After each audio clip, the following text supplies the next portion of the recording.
It's Anna and welcome back to my channel. If you're new here, just welcome. This is part 2 of my June haul because I filmed the whole lot of it and it was ridiculously long, so I've had to make a part 2, pretty much. Yeah. So anyway, thanks for being here and let's get into it. So first up I have Darkest Minds by Alexandra Bracken. I've been hearing a lot about this series lately, and obviously it's been turned into a motion picture. So, yeah, it's a YA fantasy dystopia sci-fi maybe, I don't know. It's the first in a series and it fits in with my theme at the moment, which is plagues and other planets. Maybe that should be the title for my video. Alright, so our main character is Ruby. When she was 10 years old, a plague swept across America and killed a heap of children. And Ruby was one of the ones who survived, although you probably couldn't call her lucky. Her and the other kids were left with dangerous powers that they couldn't control, so they were all sent off to government facilities. Ruby ends up in one called Vermont, which sounds awesome. Yeah, sorry, my brother just got home, so he's doing his thing. So, it's 6 years later, I think, and Ruby is apparently very dangerous, and which probably means she's very powerful. And she breaks out, and you know, tries to head off to a place called East River, which is apparently a haven for kids like her. And she meets up with, you know, a bunch of other kids who've also escaped, and they journey off to this place. And when they get there, it's not really what they thought it was going to be. It's not everything's as it seems, and there are apparently people who will stop at nothing to get Ruby and use her and her powers to fight against the government. So, danger, Ruby, whatever your name is. My explanations always sound a bit shit. Maybe I should just read the back of books and stuff for you. Sorry, you're just gonna have to put up with my shit. Oh! It's Gizmo! Hello, boy. Oh, careful.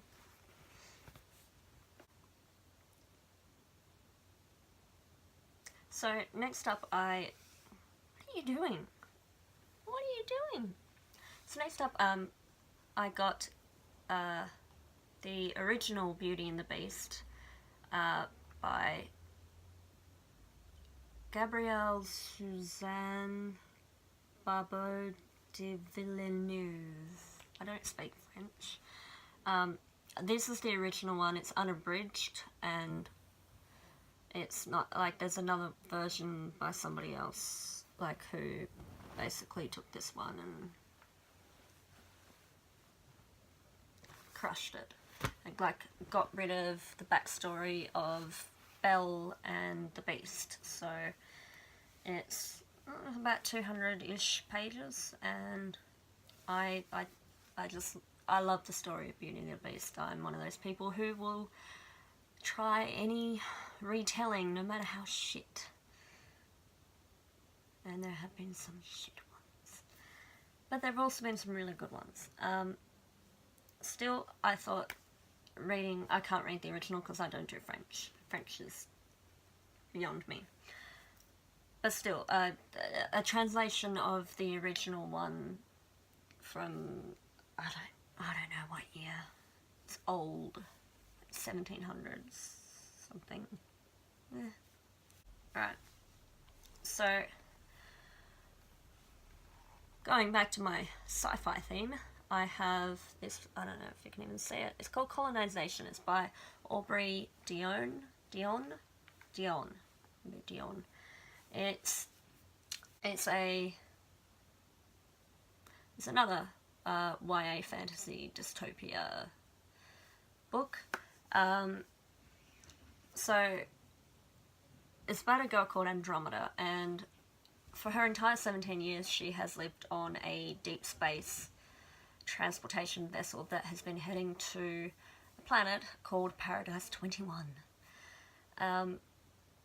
Now, the planet is getting closer. It's like a month away, and she has to be tested and, pass examinations to sort of decide what her role in the new colony is going to be. And she will also be assigned her computer-generated life partner as well, because you don't want to interbreed too much when you are all stuck on one spaceship. She apparently gets a little bit distracted by her first love, who is her childhood friend. His name is Sirius, and she completely bombs all of her tests. She gets stuck doing a menial job, and her life partner is Corvus the Oath, which doesn't bode particularly well. Anyway, they're on the planet, and that's not even the worst of her problems.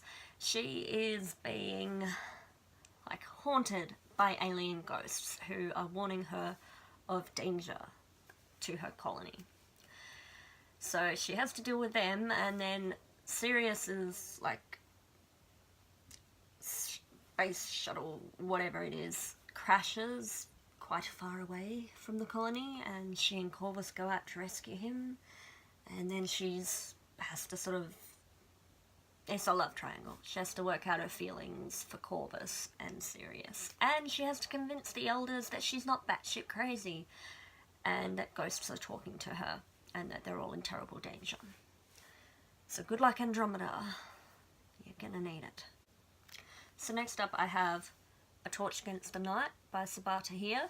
I've just finished An Ember in the Ashes a bit over a week ago, and I needed a bit of a break in between.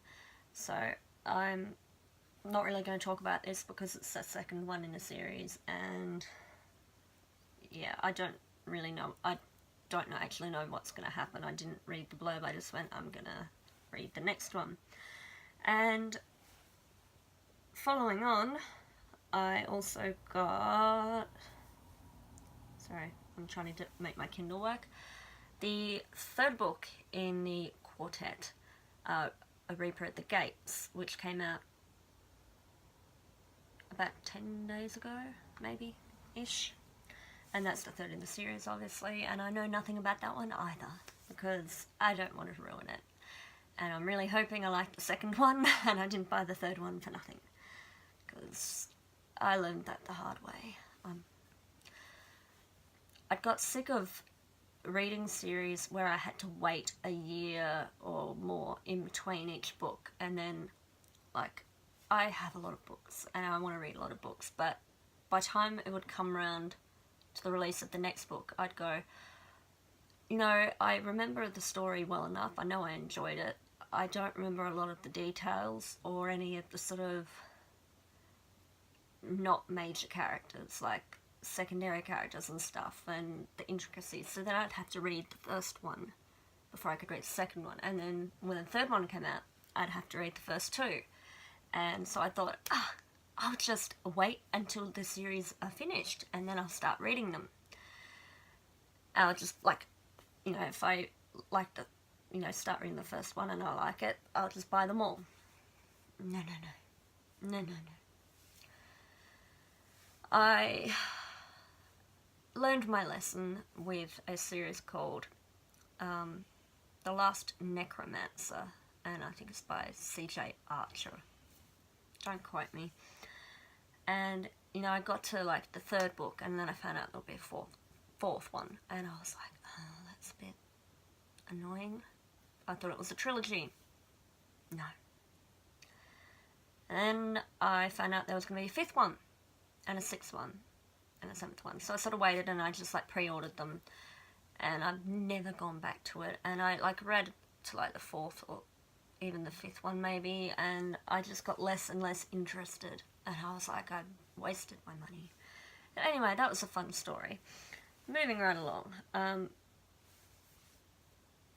The first book was so good in An Ember in the Ashes was just so good that I feel like the rest of it has to be good. Or I won't buy the fourth book. So the pressure's on Sparta here. Okay, I just like caught the crazy train right there. Where am I up to? I'm getting my next book up. Okay.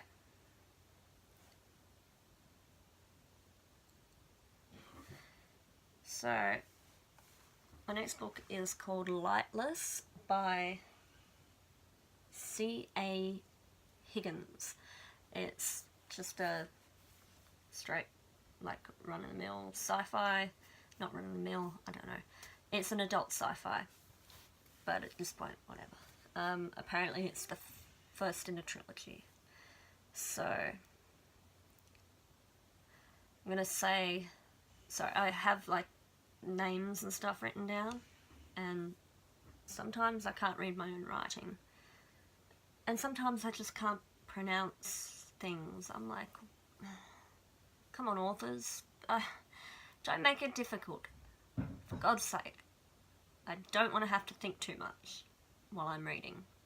Like, I don't want to have to be thinking about how I'm pronouncing something in my head when I just want to deal with the plot and everything else. So,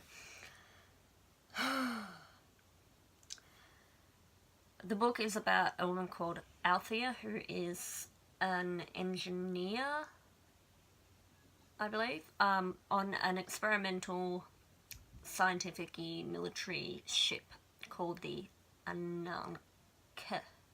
Ananke? Don't know.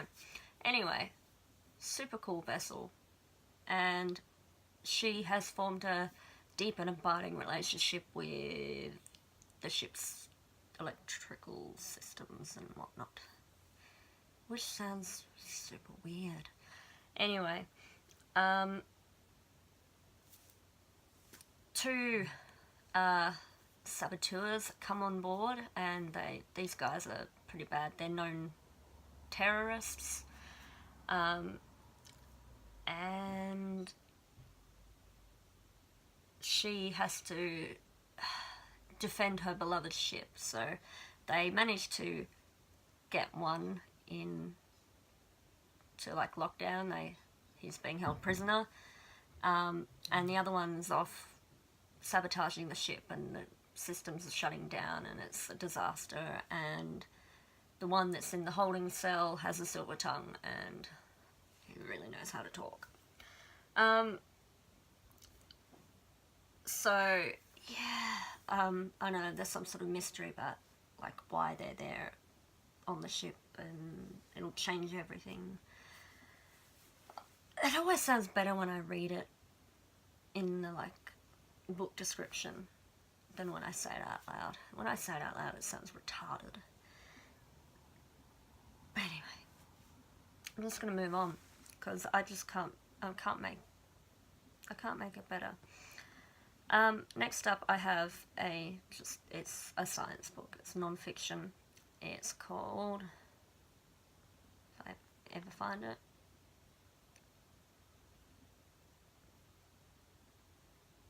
alright, whatever. So next up, I have a non-fiction science book. It's called The Future of Humanity by Michio Kaku. There's not a lot to say. I don't know a lot about it. It's basically looking at the future, like off-world colonies, terraforming planets, all that sort of stuff. And since I've bought so many books that sort of based off planet and whatnot, I thought I'd actually have a look at some of the real science behind, you know, these possibilities. Yep, that was a good summary. It was quick, succinct.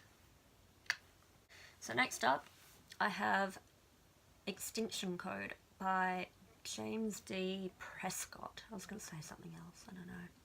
It's the first in the Ancient Origins series. Yeah, so this one is based on Earth. It's a sci-fi mystery thriller. We start out with a geophysicist called Jack Greer, and he and his team of scientists... Hello, Gizmo. He and his team of scientists are on a drilling platform off the Yucatan Peninsula, which is like Mexico-ish, I think. And, you know, they found a gigantic meteor underwater that they believe may be the one that wiped out the dinosaurs 65 million years ago. So, yeah, they're out there doing their thing. But buried beneath the Earth is a shocking discovery. So, it's going to threaten to change everything we think we know about the origin of our species. Elsewhere in the world is a geneticist called Dr. Mia Ward, and she receives this message from her former boss and mentor that gives her clues that are hidden in the human genome, which basically foretells the extinction of the species, and she has to keep it secret and blah blah blah. And so, you know, she's trying to put her side together, and Jack's got his stuff going on with his meteor, and basically, to solve the mystery, they're going to need to team up. If we're going to just cut to the chase and ignore all the bullcrap. Alright. So, for something a bit different, next I have The Emperor's Seal by Amanda Roberts. It's a historical fiction, romance, time travel story. Just let me find those people's names, because it helps. It's the first in the Touching Time series. So, we start in Peking, 1902. The Emperor's Seal, which is, you know, the divine symbol of the Emperor on Earth and his right to rule, is missing. And the Empress will do whatever it takes to find the missing seal. So, our first main character is Jia Yi. She has this gift where she can travel through time by touching, like, historical artifacts, and she can see things that happened in relation to whatever artifact she touches. She kind of inhabits the body of somebody that had a connection with it. And more than anything, she wants to be free, especially from the Empress, who's a bit psycho. And finding the seal could be, you know, her way out. Apparently something's very funny. So, our other main character is a historian and a wannabe archaeologist called Ji Hao. It's not funny! My pronunciation is beautiful. Sorry. Anyway, he doesn't have any love for the Emperor or Empire. He thinks they're not really that legitimate. But the Empress offers him a lot of money, like a grant, so he could open, like, China's first history museum, in exchange for finding this missing seal. So, Jia Yi and Ji Hao have to work together to try and locate this object, and in the meantime there's like civil unrest and encroaching foreign powers, and you know, the mission and their lives are in jeopardy. Oh no. Alright, so next up, I actually have a real book. Oh my god, says everybody. Oh my god, you have real books. Yes, I do.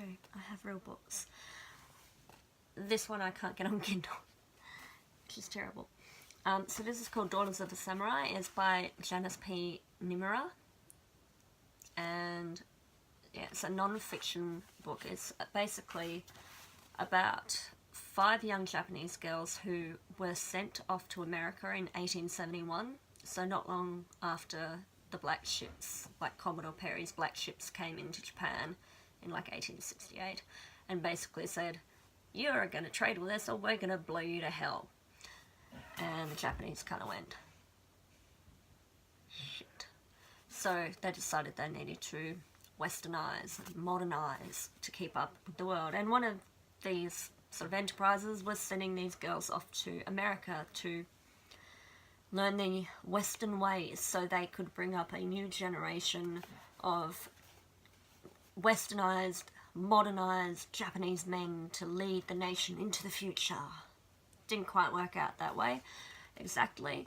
The girls, when they arrived in America, were kind of celebrities. They had, you know, people turning up to meet them everywhere. The newspapers were like talking about what they wore and, you know, where they went and all this sort of stuff. So yeah, it started out as sort of a media circus frenzy thing. And anyway, they grow up as basically normal American schoolgirls, and 10 years later they go back to Japan and they find themselves pretty much living in a foreign country, because Japan has changed and is nothing like the Japan they left. So a few of them, I think probably these 3 on the cover, when they come back to Japan, they basically set out to revolutionize women's education in Japan, which is pretty cool. I think the main one that they talk about is this middle one. Her name was, well, I don't know what her real original name was, but because they changed it when she was moving to America. And they changed it to Sutematsu, which the Americans couldn't say, which is a bit awkward. Anyway, I've been wanting to read this one for years, and I've been waiting and waiting and waiting for the electronic version, but no luck. I have no idea how many times I went on to like the sample and clicked that little bit in the corner that says request Kindle edition from publisher. Like I mean like at least every 2 months for the past 4 or 5 years I've done that. No results. Did get results on another one though, and that's coming out in July or August, so I'll talk about that at a different time. That one is called, what is it called? Roxolana, I think. And it's about the Sultan Suleiman's basically favoured wife, who was like abducted from a Christian land, and she rose up in the ranks, and they had like a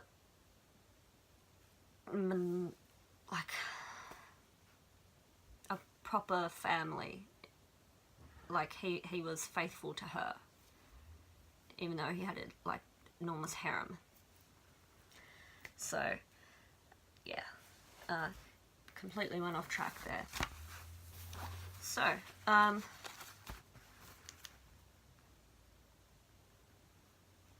moving right along.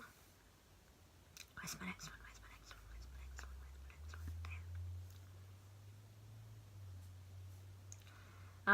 Yeah, this one is apparently, you know, like for fans of the Queen of the Teeling series, but I reserve judgment, because the Queen of the Teeling series, the first 2 books at least, just sort of knocked it completely out of the park. Very heavy subject matter, but executed so well. So, yeah, I don't know if anything can actually live up to that at this point. So this is called Torn. It's by Rowena Miller. It might be Rowena, but it's got a double N, so it's Rowena.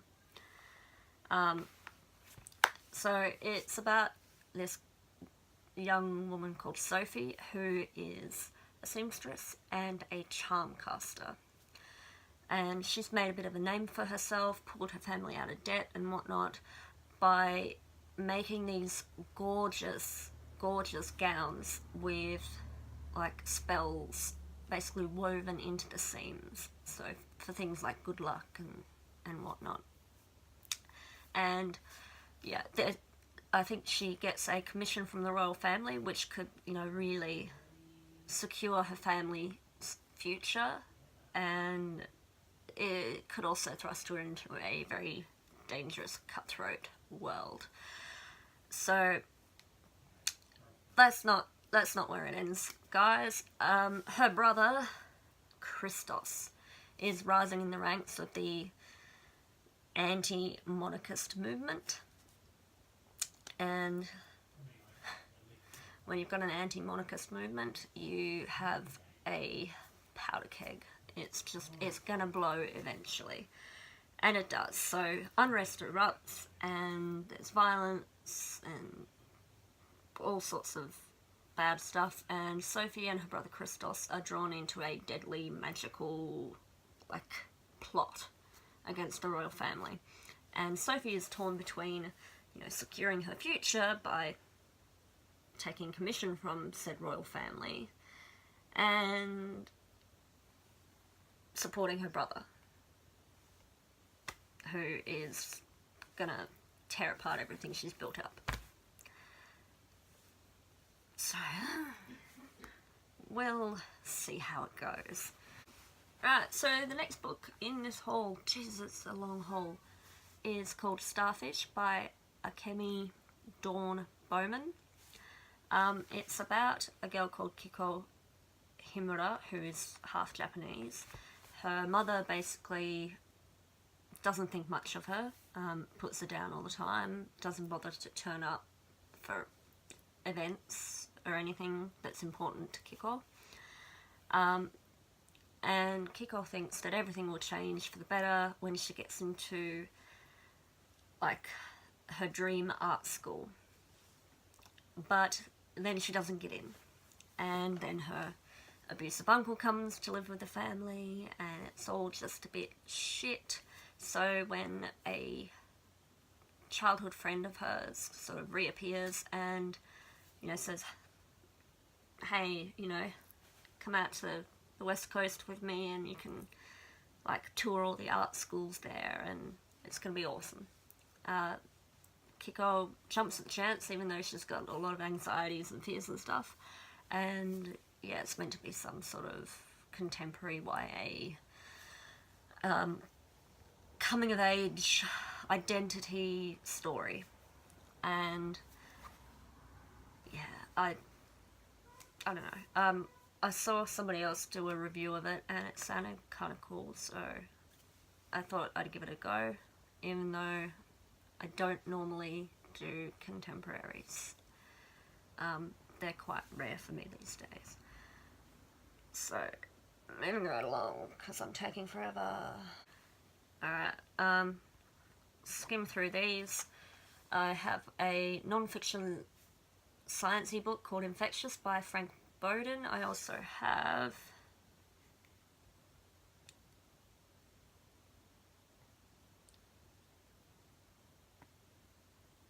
an earlier book by him called Gone Viral.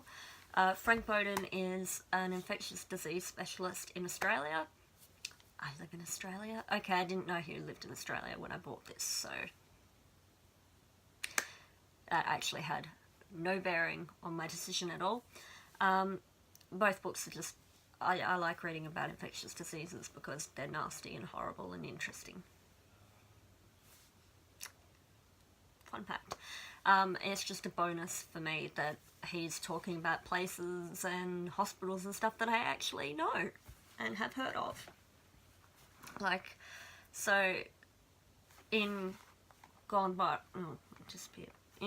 Viral, which I'm currently reading, he basically devotes like a single chapter to like one particular kind of germ, like whether it's bacterial or viral or whatever, you know. He gives you a bit of history about its discovery, like of the causative agents and treatments and things like that. And he also gives you anecdotes about his own experiences with the diseases and the particular bugs that he's talking about, and I find that kind of thing really fascinating. So that was the end of part 2 of my June haul. So thank you for watching. If you liked it, give me a thumbs up. Subscribe below. If you want notifications for future videos, click the little bell thingy. And yeah, I hope to see you again. Bye.